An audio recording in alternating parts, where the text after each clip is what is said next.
हरिः ॐ श्रीगुरुभ्यो नमः।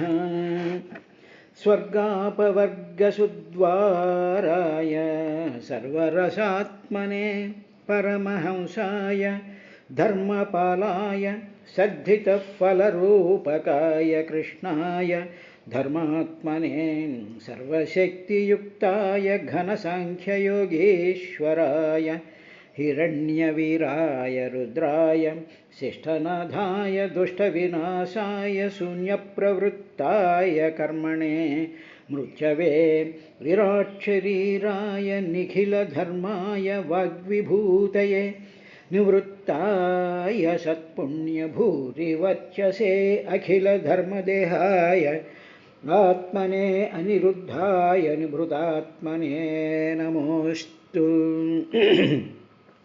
सर्वसत्त्वाय देवाय सन्नियामकाय बहिरान्तरात्मने कारणात्मने समस्तार्धलिङ्गाय निर्गुणाय वेधसे जितात्मकसाधवे नमोऽस्तु।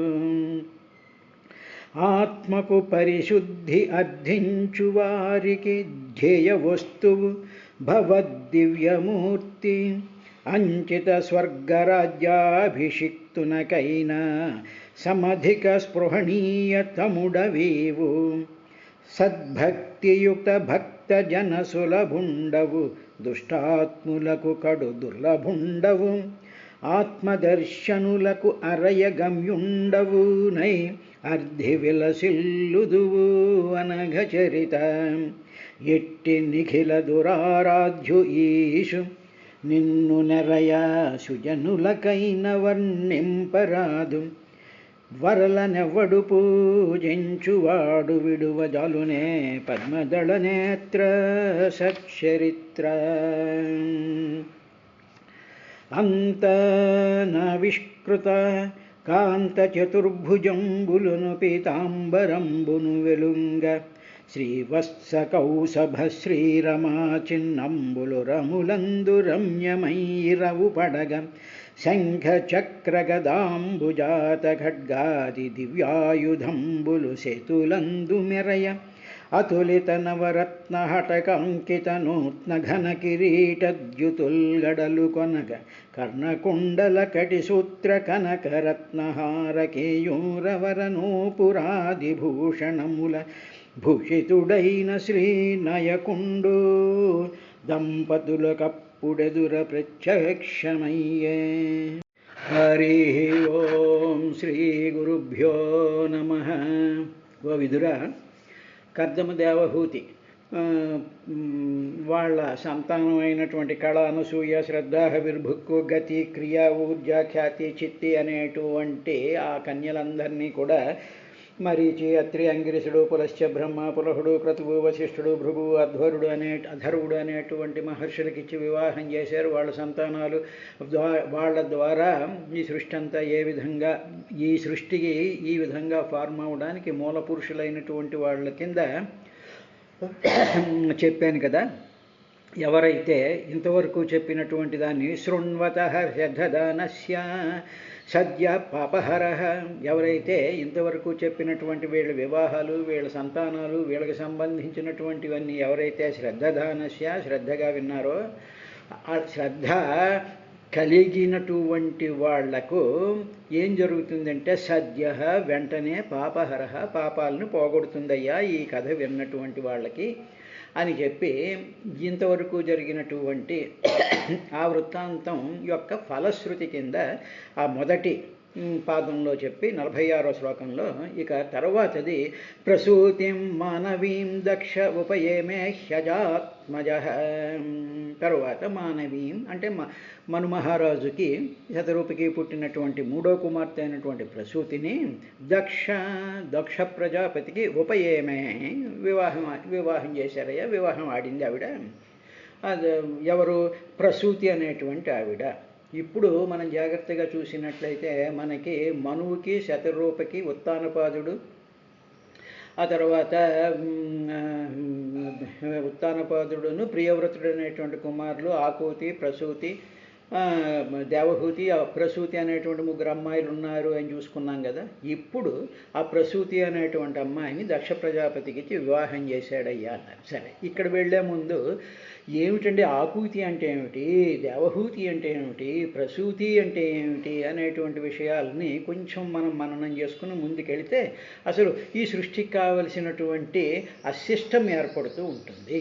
ఉదాహరణకి ఎలా ఉంటుంది అంటే, ఓ పిల్లవాడు ఉన్నాడు అనుకోండి, వాడు పెరగాలి అంటే వాడికి ఒక కోరిక ఉండాలి. ఏమిటా కోరిక? ఆకలి అనేటువంటి కోరిక. ఆకలి ఒక కోరికని జనరేట్ చేస్తుంది. ఎప్పుడైతే ఆకలి అనేటువంటి కోరిక రూపంలోకి కన్వర్ట్ అయ్యి నాకు పాలు కావాలి, అన్నం కావాలి, అవి కావాలి, ఇవి కావాలి అనేటువంటి కోరికలు వస్తాయి. ఎప్పుడైతే ఆ కోరిక వస్తుందో వెంటనే ఆ కోరికల్ని తల్లి తీరుస్తుంది. తీర్చేటప్పుడు వాడి యొక్క శరీరం పెరుగుతూ ఉంటుంది. కాబట్టి ఏదైనా సృష్టిలో ఒకటి పెరగాలి అన్నా, ఒక సృష్టిలో స్థిరంగా ఉండాలి అన్నా, లేకపోతే పడిపోవాలి అన్నా కూడా ఏమిటి కారణం అంటే కామన, కోరిక. కాబట్టి ఈ కోరికలు అనేక రకాలుగా ఉంటాయి. మానవుల యొక్క మనస్థితులను బట్టి ఆ కోరికలు ఉంటాయి. కాబట్టి ఈ కోరిక, ఆకూతి అంటే కోరిక, కామన అని అర్థం. తర్వాత ఇప్పుడు ఈ కోరికలను తీర్చుకోవడానికని చెప్పి మనం ఏం చేస్తూ ఉంటాము అంటే దేవహూతి, హూతి అంటే దేవతలను కేక పెట్టుట, అంటే దేవతలను రండి అని ఆహ్వానించుట.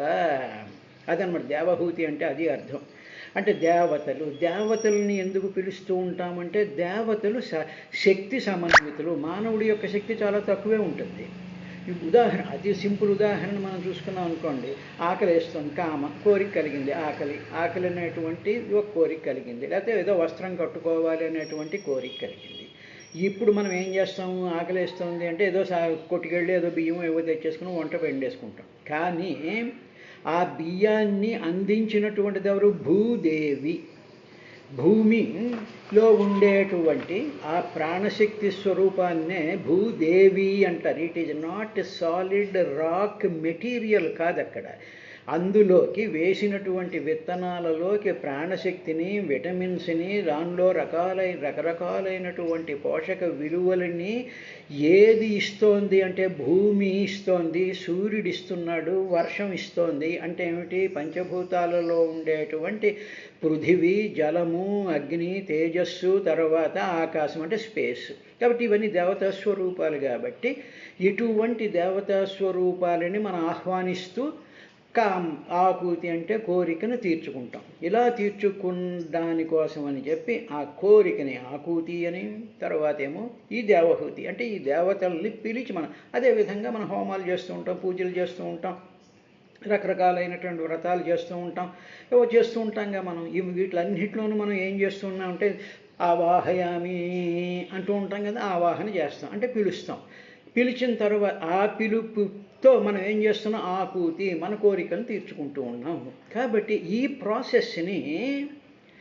ప్రాసెస్ని స్వయంభూమనువు శతరూప అనేటువంటి వాళ్ళకి వీళ్ళు పుట్టారయ్యా అన్నారు. తర్వాత ఈ కోరికలు ఏమిటంటే, ఈ కోరికలు ఒక మానవులకైనా అండి, సమస్తమైనటువంటి దేవతలకి, 84 లక్షల జీవరాశులకి, మిగతా మనకి తెలియనటువంటి మిగతా గోళాలలో, బ్రహ్మాండాలలో ఉండేటువంటి మనలాంటి మానవులు, మనకన్నా మించిన వాళ్ళు, మనకన్నా తక్కువ వాళ్ళు ఉండేటువంటి సమస్త జీవరాశులకి అవి వృద్ధి పొందాలి, ఆ సృష్టి అలా జరగాలి అంటే ప్రసూతి తెలుసు కదా మనకి. గైనకాలజీ ఏదో అంటాం కదా, గైనకాలజిస్ట్, ఆబ్జెస్ట్రీషియన్ అంటాం. అంటే ఏమిటి? ఆ ప్రసూతి, పురుడు పోసేటువంటి వాళ్ళు. ప్రసూతి అంటే పుట్టడం అన్నమాట. సో మనకి కోరిక పుట్టినప్పుడు, దేవతల్ని పిలిచినప్పుడు మన కోరికలు మనకి వాటి యొక్క ఫలితాలు పుడతాయి. అదన్నమాట. ఈ సిస్టంతోనే మన సృష్టి అంతా నడుస్తూ ఉంటుంది. ఇంకా ఏ విధంగా ఆలోచించినా ఈ మూడిట్లో నుంచి కూడా మనం బయటపడేటువంటి అవకాశం లేదు. మీరు ఆలోచించండి. సరే, ఇప్పుడు ఆకూతిని వాళ్ళకి ఇచ్చి చేశారు కదా. ఆకూతి వివాహం జరిగిపోయింది. తర్వాత ఏమో దేవహూతినేమో కర్దమ ప్రజాపతికి ఇచ్చారు. ఇప్పుడు ప్రసూతిం మానవీం దక్ష ఉపయేమే హ్యజాత్మజ. ఇప్పుడు మానవి అంటే మనుపుత్రిక అయినటువంటి ప్రసూతిని దక్ష ప్రజాపతికి ఉపయేమే ఇచ్చి వివాహం చేశారయ్యా అంటే వివాహం ఆవిడ ఆడిందయ్యా అన్నారు. సరే, ఇప్పుడు ఆ దక్ష ప్రజాపతికి ప్రసూతికి తస్యాం ససర్జదుహితృ షోడశామలలోచనా త్రయోదశాదాద్ధర్మాయ తథైకామగ్నయే విభు పితృభ్య ఏకాం యుక్తేభ్యో భవయ్యైకాం భవచ్చిదే. ఓ విదురా, ఇప్పుడు తస్యాం అంటే ఆ ప్రసూతి యందు అమలలోచనా మంచి చక్కనైనటువంటి కన్నులు కలిగినటువంటి 16 మంది దుహితృ కుమార్తెలను ససర్జ కన్నాడయ్యా ఆ దక్షుడు. అంటే దక్షుడికి ప్రసూతికి 16 మంది మంచి చక్కనైనటువంటి అందమైనటువంటి కన్నులు కలిగినటువంటి అమలలోచన, ఏ విధమైనటువంటి మలినమును లేనటువంటి, అంటే కుళ్ళు కుశుద్ధం కళ్ళ ద్వారా కనిపిస్తూ ఉంటాయి కదా, కొంత దృక్కుల్లోనే తేడా ఉంటుంది కదా, అలా కాకుండా చాలా అమలంగా అమాయకంగా చాలా ప్రసన్నంగా ఉండేటువంటి అమలలోచన 16 దుహితృ ససర్జ వాళ్ళిద్దరూ కన్నారయ్యా. అందులో విభు అంటే ఇక్కడ దక్షుడు చాలా విభత్వం కలిగిన దక్షత కలిగినటువంటి వాడు కాబట్టి దక్షుడు అని పెట్టారు. త్రయోదశ ధర్మాయ అప్పుడు ఏం చేశాడంటే పుట్టినటువంటి 16 మంది కన్యల్ని కూడా ఈ దక్ష ప్రజాపతి ఏం చేశాడు అంటే 13 మంది కన్యల్ని, అంటే 16 - 13 ఆ 13 ముగ్గురిని కూడా ధర్మాయ ధర్ముడికి ఇచ్చి వివాహం చేశారు. తర్వాత ఏకాం ఒక అమ్మాయిని అంటే 14వ అమ్మాయిని అగ్నికి ఇచ్చాడు. ఇక యుక్తేభ్య పితృభ్య ఏకాం తర్వాత 13 అయింది, 14 అయింది, 15వ అమ్మాయిని పితృదేవతలకు ఇచ్చాడయ్యా. స్వధ అంటాం అన్నమాట. స్వాహ ఆ అమ్మాయి 15వ అమ్మాయి పేరేమిటి, 14వ అమ్మాయి పేరేమిటి స్వాహ. 13 మందిని ఏమో ధర్ముడికి ఇచ్చారు, 14వ అమ్మాయినేమో అగ్నికి ఇచ్చాడు, 15వ అమ్మాయిని పితృదేవతలకి ఇచ్చారు. యుక్తేభ్య యోగ్యులైనటువంటి పితృదేవతలకి ఏకాం ఒక ఆమెను భవచ్చిదే వాడు ఇచ్చాడు. ఇక 16వ అమ్మాయి అయినటువంటి సతిని భవచ్చిదే భవాయ ఏకాం అదాతి భవచ్చిదే సంసార బంధాన్ని నశింపజేసేటువంటి భవాయ శివుని కోసం అని చెప్పి ఏకాం ఆ 16వ అమ్మాయి అయినటువంటి సతిని ఏకాం అదాతి ఇచ్చాను. అంటే ఏమిటనమాట, 16 మంది పిల్లల్లోనూ 13 ధర్ముడు అనేటువంటి మహర్షికి ఇచ్చాడు, 14వ అమ్మాయినేమో అగ్నికి, 15వ అమ్మాయినేమో స్వధ అనేటువంటి అమ్మాయినేమో పితృదేవతలకి, 16వ అమ్మాయి అయినటువంటి సతిని శివుడికి ఇచ్చి వివాహం చేశారయ్యా అన్నాడు. ఏమండి బాగానే ఉంది. మరి ఈ 13 మంది ఈ అమ్మాయిలు ఎవరు, వాళ్ళ పేర్లు ఏమిటి అంటే శ్రద్ధ, మైత్రి, దయ, శాంతి, తుష్టి, పుష్టి, క్రియా, ఉన్నతి, బుద్ధి, మేధ, తితిక్ష, హ్రీ, మూర్తి, ధర్మస్య పత్నయః ధర్ముడి యొక్క పత్నయః పత్నులు భార్యలు. ఈ 13 ఎవరంటే శ్రద్ధ, మైత్రి, దయ, శాంతి, తుష్టి, పుష్టి, క్రియ, ఉన్నతి, బుద్ధి, మేధ, తితిక్ష, హ్రీహి, మూర్తి. ఈ మూర్తి అనేటువంటి ఈ 13 పిల్లల్ని కూడా ధర్ముడికి ఇచ్చి ఆయన వివాహం చేశారయ్యా. వాళ్ళు ధర్ముడి యొక్క భార్యలు అయ్యారు వాళ్ళు అని చెప్పిన తర్వాత ఇప్పుడు మనం జాగ్రత్తగా కానీ గమనించినట్లయితే ధర్ముడు అనేటువంటి పేరులో ధర్మము అని అర్థం. అంటే ఏమిటనమాట, ధర్మము అనేటువంటి ఒక స్థితి, ఒక భగవంతుడి యొక్క రూపం ఏమిటంటే ధర్మం. ఇప్పుడు ఆ ధర్మానికి ఏమిటి శక్తులు ఉంటాయి అంటే, ధర్మానికి ఉండేటువంటి గొప్పతనం ఏమిటి అంటే ఆ ధర్మంలో శ్రద్ధ. ఇప్పుడు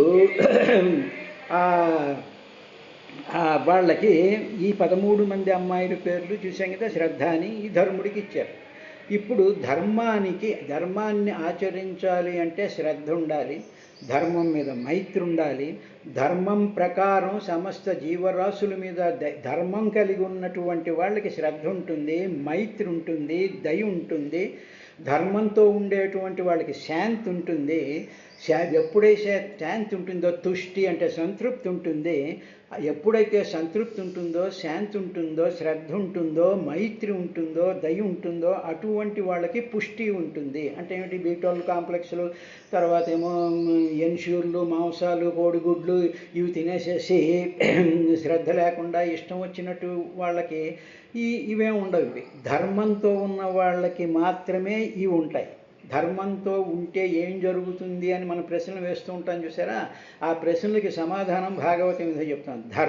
ధర్మం ఉన్నట్లయితే శ్రద్ధ ఉంటుంది, మైత్రి ఉంటుంది, దయ ఉంటుంది, శాంతి ఉంటుంది, పుష్టి ఉంటుంది, తర్వాత తుష్టి ఉంటుంది, తర్వాత క్రియ ఉంటుంది. ఆ ధర్మంతో ఉండేటువంటి వాళ్ళు క్రియలు చేస్తారు, పనులు చేస్తూ ఉంటారు.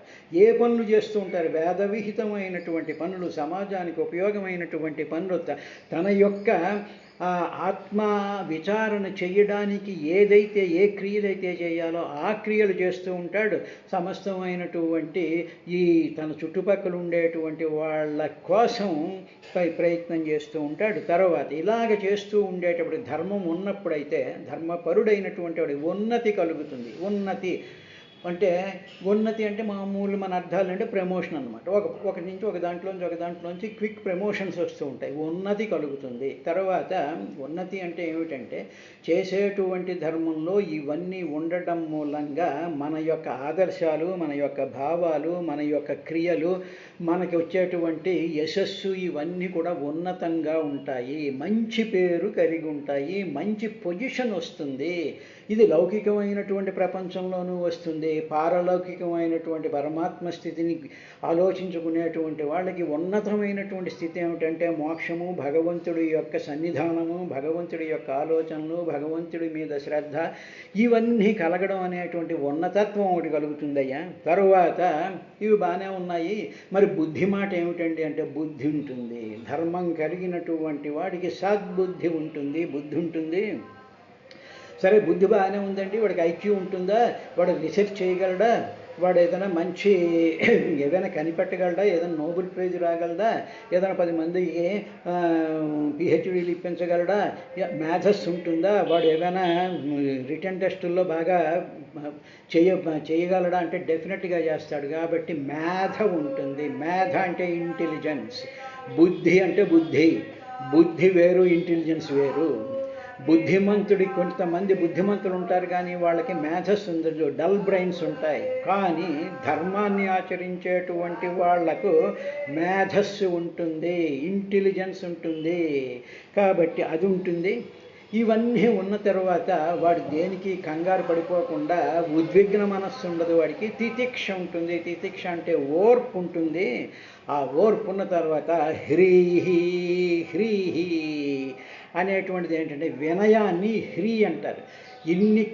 ధర్మాన్ని ఆచరించేటువంటి వాడు చాలా వినయంగా ఉంటాడు. ఎందుకు వినయంగా ఉంటాడు అంటే తనని ధర్మ మార్గంలో పెట్టినటువంటిది పరమాత్మ. ఇదంతా కూడా పరమాత్మ స్వరూపమే. కాబట్టి పరమాత్మ ముందు నేనెంత, నా బతికెంత, నా ఆలోచనలు ఎంత, నాకుండేటువంటి పాండిత్యం ఎంత, నాకుండేటువంటి పొజిషన్ ఏమిటి అనేటువంటి ఒక వినయం ఉంటుంది. దాన్ని హ్రీ అంటారు. అటువంటి స్థితిలో ఉన్నటువంటి ఆ టోటల్ స్థితి మూర్తి అంటే శుద్ధమైనటువంటి సాత్విక స్వభావంతో ఉండేటువంటి దాన్ని మూర్తి అంటారు. మూర్తి అంటే విగ్రహం అనుకుంటాం కదా, మూర్తి అండి అంట. ఆ మూర్తి అంటే ఏమిటంటే శుద్ధమైనటువంటి సాత్విక స్వభావం కలిగినటువంటి వాడిని మూర్తి అంటారు. పరిపూర్ణంగా ఏ విధమైనటువంటి కోపాలు, ద్వేషాలు, అసూయలు లేకుండా ఉండి ప్రశాంతంగా ఉండేటువంటి వాళ్ళని శర్మ అంటారు.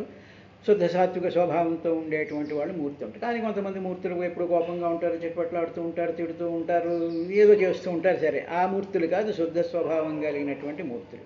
కాబట్టి ఇవన్నీ ఏమిటి అంటే ధర్మాన్ని ఆచరించేటువంటి వాడిలో ఉండేటువంటి శక్తి స్వరూపాలు. కాబట్టే ధర్మస్య పత్నయ, పత్ని అంటే భార్య అంటే ఏమిటి, మగవాడిలో ఉండేటువంటి శక్తిని భార్యలు అంటారు. అదేవిధంగా భార్యలో ఉండేటువంటి శక్తుల్ని భర్త లేకపోతే పతి లేకపోతే రక్షించేటువంటి వాడు అంటారు. స్త్రీలో ఉండేటువంటి శక్తులు ఏం చేస్తాయంటే స్త్రీని రక్షిస్తూ ఉంటాయి.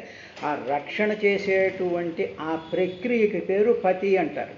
అదేవిధంగా పురుషుడిలో ఉండేటువంటి శక్తులని భార్యలు అంటారు. ధర్మాన్ని ఆచరించేటువంటి వాడికి ఈ 16 సంబంధమైనటువంటి ఇవి ఈ ధర్ముడికి వచ్చేటటువంటి ఈ 13 శక్తులు కూడా ధర్మాన్ని ఆచరించేటువంటి వాడికి ఉంటాయ్యా అని చెప్పి భాగవతం కథ చెప్తున్నట్టుగా మనం ధర్మావలంబన చేయాలి అనేటువంటి విషయం చెప్తున్నాడు. అందువల్లే ధర్మాన్ని ఆచరించేటువంటి వాళ్ళకి పురాణాల మీద కానీ, భాగవతం, భారతం, రామాయణాలు ఇటువంటి వాటి మీద కానీ, ఉపనిషత్తుల మీద కానీ వాళ్ళకి శ్రద్ధ ఉంటుంది. తర్వాత ఎప్పుడైతే ఆ శ్రద్ధతో వాళ్ళు ఈ విధంగా ఉంటారో మైత్రి నేర్పుతూ ఉంటారు. వాళ్ళకి దయ ఉంటుంది, శాంతి ఉంటుంది, పుష్టి ఉంటుంది, స్తుష్టి ఉంటుంది. వాళ్ళు సమాజానికి ఉపయోగమైనటువంటి పనులు చేస్తూ ఉంటారు. ఉన్నతత్వంలో ఉంటారు. బుద్ధి ఉంటుంది, మేధస్సు ఉంటుంది, ఓర్పు ఉంటుంది, హ్రీ ఉంటుంది, తర్వాత శుద్ధ సాత్విక స్వభావం ఉంటూ ఉంటాయ్యా అని భాగవతం చెప్తూ ఇవన్నీ ఎవరు పిల్లలు వీళ్ళందరూ అంటే 13 ఎవరు పిల్లలు అంటే దక్ష ప్రజాపతి కూతురు. ఈ దక్ష ప్రజాపతి వల్లే మనలాంటి మానవుల యొక్క సృష్టి జరిగింది అని భాగవతంలో ముందొస్తుంది. ఇప్పుడు మిగతా మహర్షులు, మిగతా ప్రజాపతులు, మిగతా వాళ్ళకి పుట్టినటువంటి వాళ్ళ వల్ల మిగతా లోకాలలోనూ మానవులు కాకుండా మిగతా సంబంధమైనటువంటి జీవరాశుల యొక్క ఉత్పత్తికి వాళ్ళు కారణమయ్యారు. ఇక్కడ దక్ష ప్రజాపతి స్పెసిఫిక్గా మానవులకి సంబంధించినటువంటి ఈ సృష్టికి ఈ దక్ష ప్రజాపతి కారణమవుతాడు. సరే, ఇది అయిన తర్వాత ఇక 14వ కుమార్తె స్వాహ అనేటువంటిది అగ్నికి ఇచ్చి వివాహం చేశాడు. ఏమిటంటే అగ్నికి ఇచ్చి వివాహం చేశాడు స్వాహ. అందుకనే మనం చూసారు ప్రతిది ఏం చేశాడంటే ఓం కేశవాయ స్వాహ, నారాయణాయ స్వాహ అంటూ ఉంటాం. అంటే ఏమిటి, స్వాహ అనేటువంటిది ఏమిటంటే అగ్నిహోత్రానికి మనం ఇదం నమమ, ఇది ఏది నాది కాదు, సు ఆహ ఇదంతా నీదే అని చెప్పి మనలో ఉండేటువంటి అగ్నిస్వరూపము లోపలికి తీసుకునేటువంటి ఆ అగ్నికి ఉండేటువంటి ఆసక్తి స్వరూపం స్వాహ. కాబట్టి అగ్నిలో మనం వేసేటువంటి పదార్థాలు కానీ ఏవైనా సరే వాటిని స్వాహ, దానిని అగ్నిస్వరూపంలోకి తేజస్వరూపంలోకి కలిపేటువంటి ఆ స్వరూపాన్ని స్వాహ అంటారు. ఇప్పుడు పితృదేవతలకి మనం సమర్పిస్తూ ఉండేటువంటి అప్పుడు సమస్తమైనటువంటి పితృదేవతలందరికీ ఒకే భార్య ఉంది. ఇక్కడ ధర్ముడికి 13 భార్యలు ఉన్నారు. పితృదేవతలు మొత్తం గ్రూప్ ఆఫ్ పితృదేవతలకి స్వధ. అందువల్ల మనం ఈ కార్యక్రమాలు చేస్తూ తద్దినాలు ఇటువంటి కార్యక్రమాలు చేస్తున్నప్పుడు స్వధాయై అంటాం. స్వధాయై స్వాహ, స్వధాయై తర్పయామి, స్వధా రూపంలో వెళ్తాం. అగ్నిహోత్ర కార్యక్రమం చేస్తున్నప్పుడు స్వాహా రూపంలో సమర్పణ చేస్తూ ఉంటాం. ఇది జరుగుతూ ఉంటుంది. ఇక 16వ అమ్మాయి అయినటువంటి సతీదేవి తర్వాత జన్మలో పార్వతి అవుతుంది. ఆ కథంతా ముందు రాబోతోంది. ఆవిడెవరంటే భవైకాం భవచ్చిదేహ. భవ సంసార అంటే ఏమిటి, సంసార సాగరాన్ని, సంసారాన్ని అంతటినీ కూడా లయింపజేసేటువంటి, భస్మం చేసేటువంటి మహాస్వరూపమైనటువంటి లయకార స్వరూపమైనటువంటి ఆ భవుడికి, ఆ శివుడికి 16వ అమ్మాయినిచ్చి వివాహం చేశాడయ్యా అని చెప్పిన తర్వాత ఇప్పుడు ఈ శ్రద్ధ, మైత్రి, దయ ఈ అమ్మాయిలు ఉన్నారే 13కి కూడా ఎవరు పుట్టారు అనేటువంటి విషయాన్ని చెప్తున్నారు. శ్రద్ధ అసూత శుభం, మైత్రి ప్రసాదమభయం, దయా శాంతి సుఖం ముదం, తుష్టి స్మయం పుష్టిరసూయత. తర్వాత ఇంకా ఏం చెప్పారంటే శ్రద్ధ, ఇప్పుడు శ్రద్ధకు శుభుడు అనేటువంటి కుమారుడు పుట్టాడయ్యా. తర్వాత మైత్రి ప్రసాద, ఈ మైత్రి అనేటువంటి అమ్మాయికి ప్రసాదుడు అనేటువంటి పిల్లాడు కూడా ప్రసాద్ పుట్టాడు. దయకు అభయుడు అనేటువంటి వాడు పుట్టాడు. శాంతికి సుఖం అనేటువంటి పుత్రుడు పుట్టాడు. తుష్టికి తుష్టికి ముదుడు, ముదుడు అంటే మోదం, సంతోషం అనేటువంటి వాడు పుట్టాడు. పుష్టికి స్మయుడు అనేటువంటి కుమారుడు పుట్టాడు. తర్వాత క్రియకు యోగుడు అనేటువంటి కొడుకు పుట్టాడు. ఉన్నతికి దర్పుడు అని, బుద్ధి అనేటువంటి అమ్మాయికి అర్ధుడు అని, మేధకి స్మృతుడు అని, తితిక్ష అంటే ఆ ఓర్పు అనేటువంటి అమ్మాయికి క్షేముడు అనేటువంటి పిల్లవాడు, హ్రీ అనేటువంటి అమ్మాయికి ప్రశ్రయుడు పుట్టాడయ్యా. ఇక మూర్తి అనేటువంటి అమ్మాయిలకి నరనారాయణులు పుట్టారు. ఇప్పుడు ఇందాక మొట్టమొదటి మనం చెప్పేటప్పుడు ఏం చెప్పాడంటే ఈ అధ్యాయంలో, ఈ మొదటి అధ్యాయంలో దత్తాత్రేయ అవతారము నరనారాయణుల పుట్టుక గురించి చెప్తానని మొదలుపెట్టాడు. కాబట్టి అందులో ఈ నరనారాయణులు మూర్తి అనేటువంటి అమ్మాయికి ధర్ముడి ద్వారా పుట్టారు. ఈ మూర్తి దక్షుడి యొక్క 16వ ఆ కుమార్తెలో 13వ కుమార్తె అయినటువంటి మూర్తి. ఇప్పుడు ఇది కూడా జాగ్రత్తగా కానీ మనం చూసినట్లయితే శ్రద్ధకు శివుడు. మనకి శ్రద్ధ ఉందనుకోండి శుభం కలుగుతుంది, దయ ఉందనుకోండి అభయం, మైత్రి ఉందనుకోండి ప్రసాదం కలుగుతూ ఉంటుంది. అందరితోనూ మైత్రిగా ఉంటే అందరూ ప్రసాదం మనకి ప్రసాదాలు ఇళ్ళకి పట్టుకొచ్చిస్తారు. మన మైత్రి లేదనుకోండి ప్రసాదాలు ఇళ్ళకి ఇవ్వరు. అదేవిధంగా మిగతా పిల్లల గురించి చెప్పేటువంటి విశేషాలు రేపటి కార్యక్రమంలో చూద్దాం.